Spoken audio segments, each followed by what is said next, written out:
Bonjour, je suis le président de la commission d'enquête chargée de l'enquête publique concernant le Grand Stade de Bordeaux.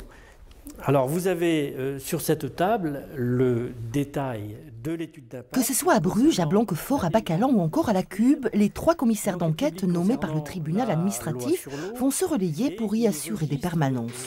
Ces collaborateurs occasionnels du service public se caractérisent par leur indépendance et leur neutralité vis-à-vis du maître d'ouvrage et du dossier. Notre mission est d'être l'intermédiaire entre ce maître d'ouvrage et le public pour l'aider à consulter le dossier et à recueillir toutes ces informations, ces contre-propositions.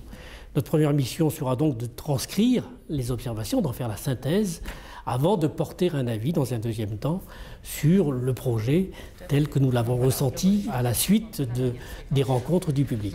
Mais pour l'heure, page blanche pour ces registres. Les opposants dénoncent le fait que le dossier ne soit pas consultable sur Internet et déplorent l'absence de publicité autour de cette enquête publique. On est en plein archaïsme démocratique. La publicité faite par la mairie de Bordeaux, qui ne tient manifestement pas à ce que les Bordelais se mobilisent à cette occasion, est également faite à minima.